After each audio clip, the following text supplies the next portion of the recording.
بسم اللہ الرحمن الرحیم۔ جو مال انسان کماتا ہے نا، محنت سے جو انسان مال کماتا ہے، تو چلو دولت سے پیار نہیں کرنا چاہیے، پر بندے کو اپنے پیسوں سے دلچسپی ہوتی ہے، اور یہ بات پکی ہے کہ پیسہ بھی بندہ اسی جگہ خرچ کرتا ہے جس چیز سے بندہ پیار کرتا ہے۔ توجہ ہے نا میری بات پر؟ پیسہ بھی بندہ اسے آپ کہنا جبرن خرچ کرے تو پیسے بھی وہ جبرن خرچ کر سکتا، یعنی پیار آئے نا بچے پہ تو بالکل کوئی ضرورت نہیں، کپڑے بھی پورے ہیں اور اس کی ساری ضروریات پوری ہیں، تو پیار آیا تو بندہ کھلونا خرید کے لے جاتا ہے۔ پیار والی جگہ پیسہ خرچ ہوتا ہے، پیار نہ ہو تو پیسہ بھی خرچ۔ حضرت صدیق ایک پر بڑے مالدار تھے، تاجر آدمی تھے، تاجر گھاٹے کا سودا نہیں کرتے، لیکن اپنا سارا مال نبی کریم کی رضا کے لیے خرچ کیا۔ چلتے چلتے حضور نے فرمایا کہ کبھی بلال آزاد ہو جائے نا تو بیچارہ بڑی تکلیف میں۔ حضرت ابوبکر صدیق فرماتے ہیں 100 اوقیہ سونا میں جیب میں ڈال کے لے گیا۔ توجہ ہے میری بات پر؟ غلام کی قیمت تھی 1-2 اوقیہ، کتنا لے کے کتنے گئے؟ چلے میں کچھ نہیں کہتا، ایک دفعہ بول دیں سارے، کتنا جی؟ لو وجہ بھی نہیں دے کچھ بولے، میں نے بتا دیا 100، یعنی سمجھ لے چیز 1 روپے کی لے گئے 1 لاکھ روپیہ جیب میں ڈالا۔ حضور نے چاہا ہے نا بلال آزاد ہو جائے، تو محبوب کی چاہت کی کوئی ریٹ ہے ہی کوئی نہیں، لے گئے۔ جا کے امیہ بن خلف سے کہا کہ میں بلال کو خریدنے آیا ہوں، تو وہ کہنے لگا 30 اوقیہ سونا لوں گا بلال کو آزاد کرنے کا۔ آپ کا تو مجھے نہیں پتا، میں دیہاتی آدمی ہوں، دیہاتوں میں نا کبھی کوئی بیل، کوئی بھینس، کوئی گائے خریدنے جاتے تھے تو جس نے نہیں نہ بیچنی ہوتی تھی وہ بڑے مہنگا ریٹ بتا دیتا تھا، اور سامنے والا کہتا تھا لگتا ہے تیرا پروگرام نہیں دیکھ گا۔ یہی ہوتا تھا نا، تو پیسے اتنے مانگ لیے تو دینے نہیں چاہتا۔ تو حضرت بلال حبشی کو کتنے پیسے بھائی؟ اس نے کہا جی 30 اوقیہ۔ وہ کہتا میں نے اتنے مانگے تھے کہ کوئی دے سکے، میں نے بڑے پیسے مانگے، اب کہا نا 30۔ تو ابوبکر صدیق فرماتے میں تو 100 لے کے گیا تھا، کہتے میں نے 30 نکالے اور دے دیے۔ حضرت بلال کو آزاد کرایا۔ امیہ بن خلف کہنے لگا ابوبکر تو تاجر بندہ ہے، سیانہ بندہ ہے، ایسے تو نہیں تھا نا کہ کوئی بندہ باہر سے آیا ہے، تو مکے کا باسی اور زمانہ تجھے جانتا ہے، اگر تو 1 اوقیہ سونے پہ اڑ جاتا نا کہ میں صرف 1 اوقیہ میں بلال کو خریدوں گا، 1 میں، تو امیہ کہنے لگا میں 1 پر بھی بیچنے میں تیار تھا، میں نے تو 30 اس لیے مانگے تھے کہ تو چلا جائے، اور میں نے 30 مانگے تو نے 30 دے دیے، حالانکہ تو 1 اوقیہ پہ ضد کرتا تو میں دے دیتا۔ حضرت ابوبکر صدیق مسکرائے، فرمانے لگے تو ابھی کافر ہے، تجھے ابھی ایمان کے ذائقے کا پتہ نہیں، یہ تو ابھی آشنا نہیں نا، تجھے کیا پتا ہو یہ بھی ایک مزہ ہے، تجھے پتہ نہیں نا یہ بھی ایک ذائقہ ہے، یہ بھی ایک سرور ہے، تو ابھی اس سرور سے دور ہے۔ وہ اقبال کہنے لگے نا بے خطر کود پڑا آتش نمرود میں عشق، عقل تھی محو تماشائے لبے بام ابھی، اور پھر کہنے لگے پختہ ہوتی ہے اگر مصلحت اندیش ہو عقل، اور عشق ہو مصلحت اندیش تو ہے خام ابھی، اور پھر کہنے لگے عقل عیار ہے۔ عیار کا سادہ ترجمہ مکار ہوتا ہے، عقل عیار ہے، 100 بھیس بنا لیتی ہے، لیکن عقل کو عیار کا، عقل عیار ہے 100 بھیس بنا لیتی ہے، عشق بیچارہ پہلی بات یہ دیکھے کتنی تگڑی کر رہی، وہ عیار ہے اور یہ بیچارہ، عقل عیار ہے 100 بھیس بنا لیتی ہے، عشق بیچارہ نہ ملا ہے نہ زاہد نہ حکیم، بیچارہ جو ہوا ہے بیچارہ تو لہذا کچھ بھی نہیں۔ تو وہ امیہ کہنے لگا تو 1 پہ اڑ جاتا تو میں 1 کا بھی دے دیتا، تو صدیق اکبر ہنسے، جناب بلال کا بازو تھاما، کہنے لگے امیہ تیرا کیا خیال ہے، میں نے کبھی جھوٹ بھی بولا ہے؟ امیہ کہنے لگا نہیں، آپ تو صدیق معروف ہیں۔ تو حضرت صدیق اکبر کہنے لگے امیہ سن، پھر تو کہتا ہے نا کہ تو 1 پہ اڑتا، میں 1 پہ اڑتا تو 1 کا بھی بلال دے دیتا، اور میرا دعویٰ یہ ہے کہ تو نے 30 مانگے، تو 100 مانگتا تو میں 100 کا بھی بلال خرید لیتا، تو اس لیے کہ یہ حضور کی چاہت ہے۔ آپ سمجھ لیں کہ مال وہاں خرچ ہوتا ہے جہاں انسان کو بڑا پیار۔ آپ نے سنا ہوا ہے میں زیادہ تفصیل میں نہیں جاؤں گا. آپ نے سنا ہے کہ حضرت عمر فاروق گھر کا آدھا مال لے آئے. آدھا لانا بھی کوئی آسان کام ہو. 2.5% زکوٰۃ ہوتی ہے, پر جن کو دینی پڑتی ہے نا وہ بیچارے 15 مفتیوں سے فتویٰ لیتے ہیں کہ کتنوں کو 2 لاکھ بچ ہی جائے تو چنگا ہے. وہ 15 مفتیوں سے پوچھتے ہیں کہ کوئی گنجائش ہے, اب بہن بھی حصہ مانگ رہی ہے, فلانا بھی مسئلہ ہے, قرضے بھی ہیں, کچھ کمیٹیاں, بڑے چکر چلاتے ہیں. حالانکہ دینے کتنے ہوتے ہیں؟ 2.5%. 50% دیا حضرت عمر فاروق نے. 50% آدھا مال. کہتے میں نے سوئی دھاگا بھی آدھا کر لیا, میں نے گھر کے کپڑے بھی آدھے کر لیے. میرا خیال تھا ابو بکر سے جیتنا ہے, ابو بکر سے جیتنا ہے. ہر شے آدھی کر کے لے گیا, لیکن قربان نہ ہو. کہتے میں نے سارا مال رکھا. ادھر سے ابو بکر صدیق بھی آئے. جب وہ آئے تو پیر میں جوتا کوئی نہیں, سر پہ ٹوپی کوئی نہیں, لباس پہنا ہوا ہے ٹاٹ کا. ٹاٹ کا تینوں لب دیں آپ گواچے. ٹاٹ کا لباس پہنا ہے. آئے کہنے لگے نبی کریم نے جو سوالات کیے نا تو سوالوں میں بڑا فرق تھا. حضرت عمر فرماتے ہیں حضور نے جو سوال قائم کیے نا ہم دونوں میں, تو سوالوں میں ہی بڑا فرق تھا. مجھ سے حضور نے فرمایا کیا لے کے آئے؟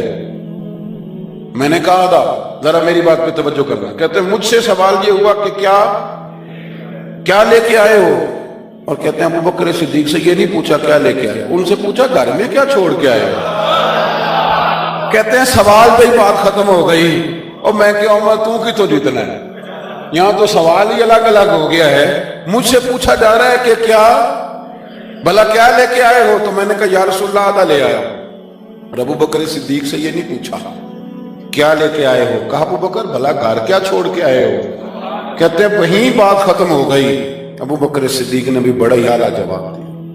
یہ نہیں کہا کہ حضور سارا کچھ لے آئے, انہوں نے بتایا کہ حضور میں کوئی لوارث تو نہیں ہوں, یا رسول اللہ میں کوئی کنگال تو نہیں ہوں, حضور میں کوئی چھوٹے موٹے لاجپال کا ماننے والا ہوں.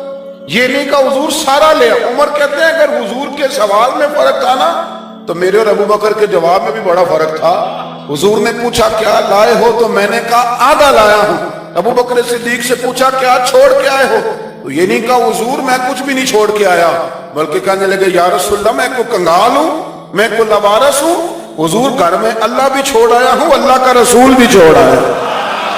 بھرا ہوا گھر چھوڑ کے آیا ہوں سونے, بھرا ہوا گھر ہے میرا, بھرا ہوا. بیاں ہو کس زبان سے مرتبہ صدیق اکبر کہ محبوب خدا محبوب ہے صدیق اکبر کا, اور لٹایا راہ حق میں گھر کئی بار, ایک بار نہیں کئی بار لٹایا راہ حق میں گھر کئی بار, اس محبت سے کہ لٹ لٹ کر حسن گھر بن گیا صدیق اکبر. لٹ لٹ کر حسن گھر بن گیا. اچھا ایک اور بات, کچھ لوگ نا قریب رہتے ہیں پر رضا کو نہیں سمجھتے. قریب رہتے ہیں رضا کو سمجھتے, یہ نہیں سمجھتے کہ ابا جی کی رضا کس بات ہے, میرے استاد کی رضا, میرے شیخ راضی کی رضا نہیں سمجھتے. کہانیاں بناتے ہیں, ناراض نہ ہونا, سٹوریاں بناتے ہیں. وہ نہیں جی نہیں, ابا جی کو بھی تو پتا ہے نا میرے بھی بچے ہیں. جی ہاں جی, لیکن ہیں تو وہ ابا جی نہ آپ کے, ہیں تو ابا جی نہ, رہے یہ بھی ابا جی. تو اگر ان کو یہ پتا ہے کہ آپ کے بچے ہیں تو آپ کو بھی تو پتا ہے نا جو میرے ابا جی ہیں, تو آپ بھی تو تھوڑا خیال فرمائیں. ہم کہانیاں بناتے ہیں پر رضا کو سمجھتے. حضرت صدیق اکبر نبی کریم کی نا رضا کو سمجھتے تھے. وہ سمجھ گئے تھے کہ سونا کن کاموں میں راضی ہوتا ہے. یہ اس پہلو کو بس سمجھ لیں, جو یہ سمجھ گیا نا وہ پا گیا, وہ جیت گیا. جو یہاں آ گیا نا یہ سمجھ لگ گئی, جو مزاج کو جان گیا, جسے پتہ چل گیا, وہ بس نا بات کو سمجھ گیا. حضور صلی اللہ علیہ وسلم نے نا فجر کی نماز پڑھائی, فجر کی, اور حضور فجر کی نماز پڑھا کے فرمانے لگے بھئی کسی بندے نے روزہ رکھا ہوا ہے. حضرت عمر کہتے ہیں رات کو میرا ارادہ تھا رکھوں, پر سویرے پھر میں نے گرا دیا, نہیں رکھا. حضور نے دوسری دفعہ پوچھا بھئی کسی نے روزہ رکھا ہے, تو حضرت صدیق کے اوپر نے ہاتھ کھڑا کیا, اس کی یا رسول اللہ میں نے رکھا ہوا. آپ حکم نہ دیتے تو نہ بتاتا, پر روزہ رکھنا بھی آپ نے توجہ دلائی ہے تو حکم بھی آپ کا بتاؤ تو بتا دیا. حضرت عمر کہتے ہیں حضور نے تو فجر کی نماز پڑھائی, فجر کی, دوسرا سوال پوچھا بھی کسی نے کسی بیمار کی تیمارداری کی ہے؟ تو حضرت عمر کہتے ہیں میں نے فٹافٹ عرض کی یا رسول اللہ ابھی تو نماز فجر پڑھی ہے، تو اب گھر جائیں گے تو تیمارداری کریں گے۔ تو حضور نے فرمایا عمر تو ذرا ٹھہر جانا، جلدی نہ کر، اور ٹھہر نہ ذرا، روک تو صحیح۔ تو حضرت عمر فاروق رضی اللہ تعالیٰ عنہ فرماتے ہیں میں چپ کر گیا، حضور نے فرمایا بتاؤ بھی کسی نے تیمارداری کی ہے؟ تو صدیق اکبر نے ہاتھ کھڑا کیا، عرض کی یا رسول اللہ عبد الرحمن بن عوف رضی اللہ تعالیٰ عنہ 2-3 دن سے نماز پڑھنے نہیں آ رہے تھے، رات میں نے پتہ کرایا تو پتہ چلا بیمار ہے، اور حضور مجھے یہ بھی پتہ ہے وہ میرا یار ہے، مجھے پتہ ہے رات کو جلدی سوچا پر تہجد میں ضرور اٹھتا ہے، تو حضور میں بھی ذرا فجر کے وقت جلدی اٹھا ہوں تو فجر میں آنے سے پہلے عبد الرحمن ابن عوف کی تیمارداری کر کے آیا۔ حضرت عمر کہتے ہیں میں نہ ہلکا ہلکا ڈھیلا پڑ گیا۔ حضور نے تیسرا سوال پوچھا، فرمایا کسی نے کسی مسکین کو کھانا کھلایا؟ کھانا کھلایا کسی مسکین کو؟ حضرت سیدنا عمر فاروق کہتے ہیں میں نے پھر عرض کی، میں نے کہا یا رسول اللہ ابھی تو فجر پڑی ہے، گھر جائیں گے کوئی چیز لیں گے تو کھانا کھلائیں گے، تو حضور پھر مسکرائے، فرمایا عمر تو ذرا ٹھہر نہیں جاتا، ذرا ٹھہر نہ، ذرا نظارہ تو کرنا، گویا یہ شان صدیق اکبر کا جلسہ ہوگا، ذرا ٹھہرنا۔ حضور نے پھر پوچھا بھی کسی نے کسی مسکین کو کھانا کھلایا؟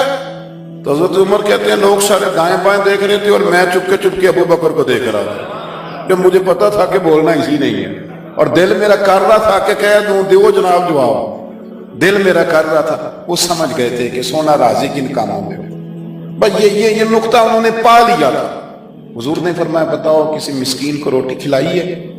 تو جناب سیدنا صدیق اکبر نے ہاتھ کھڑا کیا، عرض کی یا رسول اللہ سویرے اٹھا ہوں تو چھوٹا بیٹا بھی اٹھ گیا تھا، اور میرے وضو کرتے سنت پڑھتے ماں سے کہنے لگا بھوک لگ رہی ہے، تو ماں نے 2 روٹیاں بھی پکا دی، تو حضور ایک اس نے کھائی، دوسری اس کے ہاتھ میں تھی۔ جب ہم نکلے ہیں نا گھر سے تو دروازے پہ ایک فقیر کھڑا تھا، مسکین کھڑا تھا، کہہ رہا تھا رات سے بھوکا ہوں، کوئی دروازہ کھلنے کا انتظار کر رہا تھا، ابو بکر سب سے پہلے تیرا ہی کھلا ہے، تو حضور میں نا اس مسکین کو ایک روٹی کھلا کے آیا ہوں۔ حضرت عمر فاروق کہتے ہیں میں نے گردن جھکا لی، اور میرے رسول کریم نے فرمایا اے اللہ میرے ابو بکر پہ رحم فرما، اللہ میرے ابو بکر۔ وہ سمجھ گئے تھے، مزاج شناسا سمجھ آ گئی تھی کہ حضور کن باتوں میں، اور نہ اپنے اوپر وہ سارا کچھ طاری کر لیا تھا، انہوں نے طاری، ان کی ادائیں بالکل ڈھل گئی تھی نبی پاک کی اداؤں۔ 3 دن وہ غار ثور میں رہے تو ہمارے صوفیاء فرماتے ہیں کہ ان پر تجلیاں بھی پڑی محبوب کی معرفت کی۔ جب مدینے آئے نا نبی کریم کو لے کے، تو کچھ لوگوں نے حضور کی زیارت کی تھی، کچھ نے نہیں کی تھی، تو کچھ آتے تو نبی پاک کی دستبوسی کر کے بیٹھ جاتے، حضرت ابو بکر سے ہاتھ نہ ملاتے، اور کچھ صرف حضرت ابو بکر سے ہاتھ ملاتے اور حضور سے ہاتھ ہی نہ ملاتے۔ میری بات پہ توجہ ہے آپ حضرات کی؟ تو کچھ لوگوں کو نا شبہ ہونے لگا، وہ معاذ اللہ سمجھنے لگے کہ شاید یہی اللہ کے رسول ہیں۔ حضرت صدیق اکبر یہ کیوں شبہ ہوا؟ تو ہمارے محدثین فرماتے ہیں کہ ابو بکر صدیق بولتے بھی اس طرح تھے جو میرے نبی پاک کا طریقہ، بیٹھتے بھی اس طرح تھے جو رسول پاک کا طریقہ۔ کہتے ہیں انہوں نے امامہ باندھا ہوا تھا تو جو امامے کا پیچ حضور کا ڈھیلا رہ گیا تھا ان کا بھی ڈھیلا رہ گیا تھا، اس طرح اپنے آپ کو مزاج میں ڈھالا تھا، تو من شدی من تو شدہ، میں اس طرح ڈھالا تھا مزاج میں، اس طرح کہ کوئی فرق ہی نہیں نظر آتا تھا۔ وہ کہتے ہیں جب حضرت ابو بکر صدیق نے دیکھا نا کہ لوگوں کو تو شک ہو رہا ہے، کوئی میرے ساتھ ہاتھ ملا کے بیٹھ جاتے، تو حضرت صدیق اکبر نے کہا کوئی ایسا کام کرنا چاہیے کہ پتہ چلے آقا کون ہے غلام کون ہے۔ اٹھے، کندھوں پہ چادر تھی، وہ اتار کے نا تو حضور پہ سایہ کر دی، لوگوں کو پتہ چل گیا کہ سایہ کرنے والا کوئی غلام ہے، اور جس پر سایہ کیا جا رہا ہے وہ آقا ہے۔ کیا خوبصورت نقطہ لکھا ہے مفسرین نے، شارحین فرماتے ہیں تھوڑی دیر کے لیے حضرت ابو بکر صدیق نے حضور کے سر انور پر اپنی چادر کا سایہ کیا تھا۔ اللہ کے رسول نے احسان کا بدلہ یہ دیا، نیکی کا بدلہ یہ دیا کہ قیامت تک ان کی قبر پر اپنے گنبد کا سایہ فرما دیا، قیامت تک گنبد کا سایہ کر دیا ان کے مزار پر انوار۔ حضرت صدیق اکبر نے اور ایک اور بات بھی، جو لوگ بہت زیادہ قریب رہنے لگتے ہیں نا وہ ادب آہستہ آہستہ چھوڑنے لگ جاتے ہیں، زیادہ نیڑے رہتے ہیں تو پھر آہستہ آہستہ ادب کا معاملہ، توجہ ہے میری بات پر؟ حضرت صدیق اکبر نا بڑا ہی قریب رہتے تھے، اور ان کا قریب رہنا نا نبی پاک پسند بھی کرتے تھے۔ چلیں ایک بات اور یاد آ رہی ہے، پہلے وہ نہ کر لوں، رہ دبیے، یعنی کچھ بندے نے نہ ادھر ہاں کر دیں نہ ادھر ہاں کر دیں، وہ کہنے جڑے بول دے انہوں نے صلاح کر لو۔ اور بھائی ایک بات یاد آ رہی ہے، وہ بھی عرض کر دے درمیان، دیکھیں آپ لوگ مسکرائے ہیں تو مجھے اجر ملا ہے۔ آپ میری بات پہ توجہ کریں۔ ایک دن نا سرکار نے بیٹھے بیٹھے، شاہ ولی اللہ صاحب کی ازالہ الکفا میں لکھا ہے، حضور نے بیٹھے بیٹھے صحابہ سے فرمایا، کچھ لوگ بیٹھے رہتے تھے نا، کچھ لوگ زبردستی بوجھ بھی بنتے ہیں نا بعض لوگوں کی طبیعت، تو کہنا پڑتا ہے ان سے کہ چلیں مہربانی کریں اب کوئی اور کام بھی کریں۔ اور کچھ ایسے ہوتے ہیں کہ مثل تعویذ ہوتے ہیں کچھ لوگ، وہ جب بھی ملتے ہیں شفا ہوتی ہے۔ ایک دن سرکار نے فرمایا، حضرت انس بن مالک کہتے ہیں حضور نے فرمایا بھی سارا دن نہ بیٹھے رہا کرو، وقفے سے ملا کرو، وقفے سے محبت بڑھتی ہے، وقفے سے ملا کرو محبت بڑھتی ہے۔ کہتے ہیں حضرت ابو بکر صدیق بھی قریب بیٹھے تھے، وہ بھی سن رہے تھے۔ ظہر سے پہلے بات ہوئی تو حضرت صدیق اکبر ظہر میں آئے، نماز پڑھی اور چلے گئے، عصر میں آئے، نماز پڑھی اور چلے گئے، مغرب میں آئے، نماز پڑھی اور حضرت انس بن مالک کہتے ہیں زور کے بعد بھی حضور نے پوچھا ابو بکر نہیں آئے؟ دیکھ بھی لیا ہے، آئے بھی ہیں، لیکن فرمایا وہ تو نماز میں آیا تھا نا، ادھر نہیں آیا۔ عصر کے بعد پھر پوچھا ابو بکر نہیں آئے؟ آپ ذرا کبھی اس لذت کو محسوس تو کریں، ذرا دیکھیں تو صحیح ہے کیا ہو۔ تیسری دفعہ مغرب کے بعد پوچھا انس یار ابو بکر نہیں آیا؟ تو حضرت انس بن مالک کہتے ہیں میں خادم تک قریب رہتا تو میں دوڑا کہ ابو بکر کے دروازے پہ دستک دی، میں نے کہا کیا کرتے ہو؟ حضور نے 3 دفعہ پوچھ لیا آئے نہیں، کہتے صدیق اکبر دوڑے حاضر خدمت ہوئے، حضور حکم ہو۔ کہا یار تو سارا دن میرے پاس بیٹھا ہی نہیں، تو آیا ہی نہیں، تو نظر ہی نہیں آیا۔ عرض کی حضور آپ نے تو فرمایا تھا وقفے سے ملا کرو محبت بڑھتی ہے۔ تو سنو یار، میں کیا اس کا ترجمہ کروں اس بات کا، میں کن لفظوں میں ان جملوں کو بیان کروں، کہاں سے لاؤں وہ کیفیات جو یہاں پوری اتریں۔ حضور آپ نے تو فرمایا تھا وقفے سے ملا کرو محبت بڑھتی ہے، تو محبوب کی آنکھوں میں آنسو چمک آئے، فرمایا ابو بکر کہا تھا پر تجھے تو نہیں نہ کہا تھا۔ اور یار کہا تھا کچھ لوگوں سے، تجھے تھوڑی کہا تھا تو نہ جایا کر، تو یہی رہا کر، تو رہا کر یار، تو رہتا ہے تو میرا دل لگا رہتا ہے۔ اور یار آپ سمجھے تو صحیح، آپ ذرا محسوس تو کریں، ایک باری میری آنکھیاں چوں اونا نے اتھرو پونجے سن، ہن مینوں چسکا پی گیا رونے دا، ہن مینوں چسکا پی گیا رونے دا، تے ہر ویلے آ ہوزاری دا۔ آپ ذرا اس لذت کو تو لے۔ حضور نے فرمایا تو نہ جایا کر۔ آپ دیکھیں نا، میں آپ نے بات سنی ہوئی ہے، صرف اشارہ دینا ہے۔ حضرت صدیق اکبر نے یہ نہیں کہا تھا کہ لے جانا اور میری بڑی مقام ہے، حضور تمہیں پتہ ہے میرے بارے میں کیا کیا کہا کرتے تھے، مجھے گنبد میں دفن کر دینا، یہ نہیں کہا۔ فرمایا لے جانا، دروازے پہ رکھ دینا، اگر دروازہ کھول، انہوں نے خالی دروازہ کھولنے کی بات کی تھی، تفسیر کبیر ساری پڑھ لیں، اگر دروازہ کھول جائے تو دفن کرنا، ورنہ جنت البقیع میں، فرمایا میں اس پہ بھی راضی ہوں، جنت البقیع میں دفن کر دینا۔ لیکن مولا علی کہتے ہیں ہم نے تو صرف رکھا تھا، اور ہم نے عرض کی حضور ابو بکر حاضر ہے۔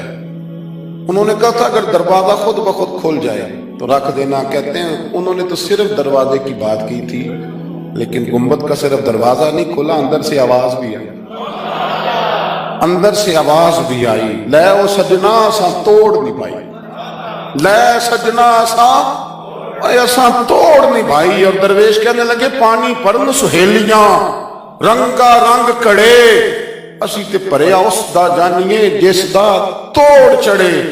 آواز آئی دیر نہ کرو، حبیب کو حبیب کے ساتھ ملا دو، لاؤ قریب کرو۔ جتنا قریب رہے قربت بڑی، پیار بڑا، بات سمیٹنے لگا ہوں، ادب بھی بڑا۔ اور پتہ کس طرح ادب کرتے تھے؟ حضور صلی اللہ علیہ وسلم تشریف لے گئے کافر قبیلے کی صلح کرانے، فرمایا دیر سے آیا تو اثر پڑھا لینا۔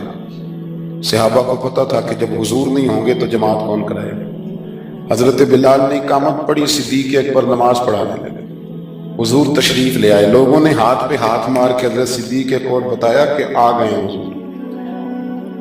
اللہ کے محبوب کے لیے رستہ بن گیا، نماز کے بیچ میں رستہ بن رہا ہے، صفیں توڑ رہے ہیں صحابہ، حضور کو رستہ دے رہے ہیں، صفیں ٹوٹتی رہی پر نماز کسی کی بھی نہیں ٹوٹی، صفیں ٹوٹتی رہی نماز نہیں ٹوٹی۔ حضور پہلی صف میں پہنچ گئے تو جناب صدیق اکبر نے ایک قدم پیچھے ہٹایا۔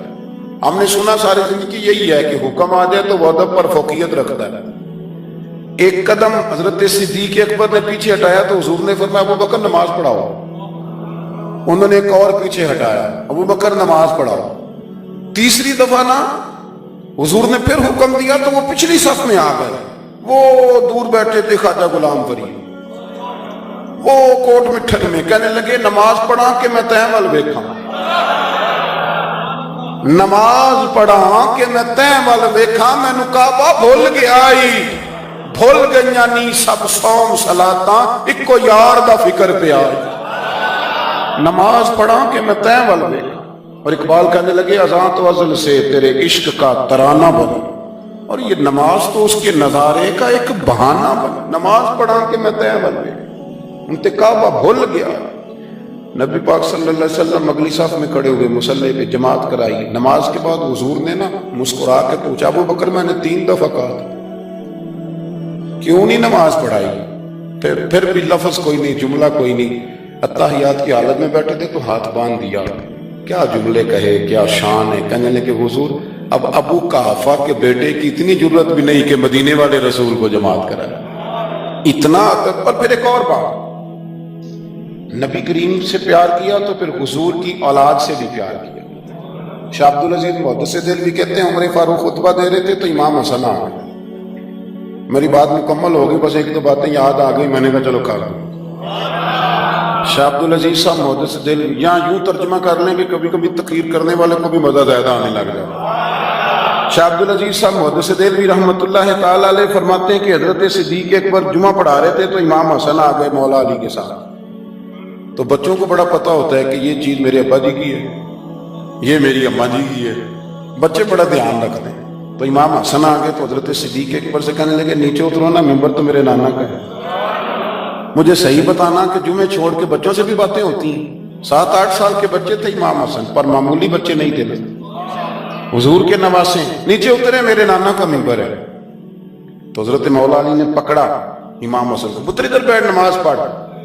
تو حضرت صدیق اکبر کہنے لگے علی آپ ہٹ جائیں نا، میرا اور حسن کا مسئلہ ہے، کرنے دینا بات۔ تو امام حسن پھر کہنے لگے اترو نا نیچے، ممبر میرے نانا کا ہے۔ تو ابو بکر صدیق اتر کے کھڑے ہو، ہاں اتر کے کھڑے ہو، زمین پہ کھڑے ہو، کہنے لگے میرے نانا کا ممبر ہے۔ تو ابو بکر رو پڑے، کہنے لگے حسن اگر ممبر تیرے نانے کا ہے تو ابو بکر بھی تو تیرے نانے کا ہی ہے، یہ کس کا ہے، اس نے بھی تو نوکری کی ہے۔ تو امام حسن کہنے لگے اچھا چلو ٹھیک ہے، بیٹھے پھر پڑھائے جمعہ، پھر بیٹھ گئے۔ ہر شے سے پیار، اور پھر حضور کی امت سے بھی پیار۔ حضرت عمر کہتے ہیں جب ابو بکر صدیق وصال کر گئے تو 3را دن تھا ان کے انتقال، عصر کی نماز پڑھا کے تو میں مسجد نبوی شریف میں بیٹھا تھا تو 2-3 چھوٹی چھوٹی بچیاں آ گئی، کہنے لگی آپ خلیفہ بنے؟ میں نے کہا پتر میں بناؤں؟ کہنے لگی چلیں پھر یہ ٹائم ابو بکر ہمیں دیتے تھے۔ میں نے کہا کہ تمہیں دیتے تھے کیا مانا؟ تو وہ کہنے لگی ہم 5-6 بہنیں، ہمارا بھائی کوئی نہیں، والد ہمارا انتقال کر گیا، ہمارے گھر میں چند بکریاں ہیں، ابو بکر صدیق روز عصر کے بعد آتے تھے، امیر المومنین، اور ہماری بکریوں کا دودھ دھوتے تھے، کچھ ہم پی لیتی تھیں، کچھ بیچ کے گزارا کر لیتی تھیں۔ اور پھر وہ بیٹیاں رو پڑی، کہنے لگی چچا 3 دن ہو گئے ان کے انتقال کو، میری ماں روتی ہے، میری بہنیں روتی ہیں، وہ دروازہ دیکھتی ہیں کون آئے گا بکریوں کا دودھ دھونے۔ آج کسی نے بتایا آپ خلیفہ بنے، چچا چلو گے؟ تو حضرت عمر رو پڑے، کہنے لگے پتر چلوں گا۔ آگے آگے بچیاں تو پیچھے پیچھے فاروق اعظم روتے جا رہے ہیں۔ کسی نے کہا کہاں جا رہا ہے؟ پھر رو پڑے، کہنے لگے یار ابو بکر صدیق میرے لیے رستہ کتنا مشکل کر گئے، کیسے چلوں گا ان کے رستوں پر؟ یارو بڑا پیار کیا انہوں نے۔ میں کہا کرتا ہوں کہ ابو بکر صدیق نے نا اپنی سوچوں کو بھی باندھ لیا تھا، ہاتھ بھی، پیر بھی، زبان بھی، ہر شے باندھ کے نا تو مصطفیٰ کریم کے قدموں میں گرا دیا تھا۔ کہ حضور میں نے باندھ دیا ہے، جدھر آپ چلائیں گے میں ادھر ہی چلوں گا، عقل قرباں کن بپیش مصطفیٰ، اقبال کہتے ہیں اپنی عقل حضور کے قدموں پہ پیش کر دے پھر تو بچ جائے. اپنے آپ کو پیش کرے, زیادہ پیسے نہ کریں, زیادہ اچھاؤ نہ پیدا کریں.